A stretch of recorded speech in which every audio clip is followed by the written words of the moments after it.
আসসালামু আলাইকুম। আজকের ভিডিওতে দেখব একটি আপু গিটার বাজানো শিখতে গিয়ে তার স্যারের কাছে গিটার কিভাবে মারতে হয় তা শিখে এসেছেন। চলুন ভিডিওটি দেখা যাক।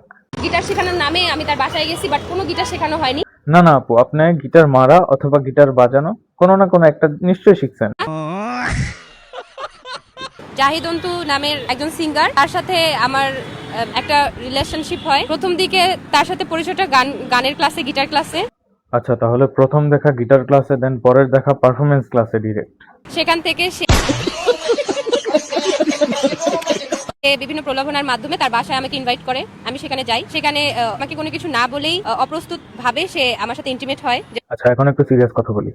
আপুটি বলল অপ্রস্তুত ভাবে তার সাথে ইন্টিমেট হয়। আচ্ছা, এবার ইন্টিমেট জিনিসটা কি সেটা আগে বলি। ইন্টিমেট হচ্ছে উভয়ের সম্মতিতে ফিজিক্যাল সেক্সুয়াল অ্যাক্টিভিটিস করা, এটাই হচ্ছে ইন্টিমেট। মানে এটাতে দোনোজনের সম্মতি আছে। তো এখানে অপ্রস্তুত ভাবে ইন্টিমেট মানে কি ভাই? আপনি তো লেদা বাচ্চা না যে আপনাকে ধরে বাসায় নিয়ে গেছে, নিয়ে ইন্টিমেট হয়েছে আপনার সাথে। নিশ্চয়ই আপনার সম্মতি ছিল এখানে। এটাতে আমার কোনো ইচ্ছা ছিল না। না না আপু, আপনার কেন দোষ থাকবে? আপনি তো শুধু গিটার শিখতে গেছেন। গ্যাপ থাকলেও সে নিজে থেকে মাঝে সাঝে নক দিয়ে আমাকে তার বাসায় নিয়ে যেত। আমার ক্যাম্পাস থেকেও একবার নিয়ে গেছিল। তা আপনি গেছেন কেন?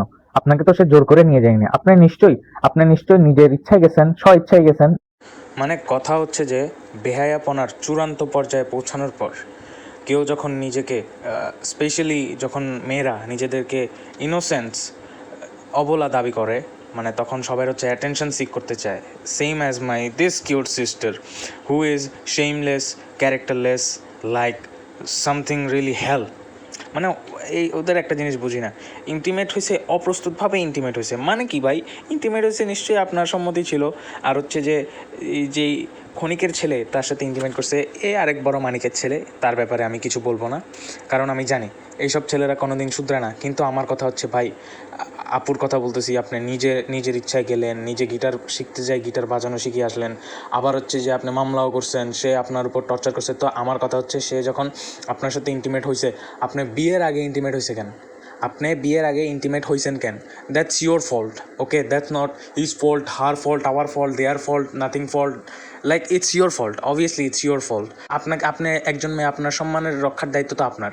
আপনি মানে সম্মানহানির কাজও করবেন, আবার হচ্ছে যে মিডিয়ায় এসে নিজেকে ইনোসেন্ট দাবি করবেন, হ্যাঁ আমি অবলা, আমি কিছু জানি না, আই এম ইনোসেন্ট।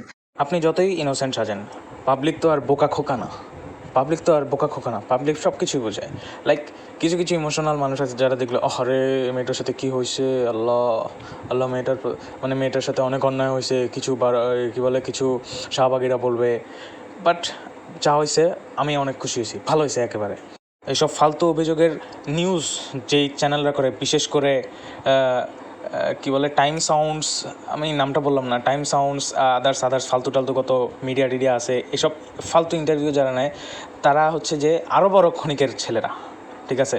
সো আজকের ভিডিও এ পর্যন্তই। আল্লাহ হাফেজ, and beware of this things.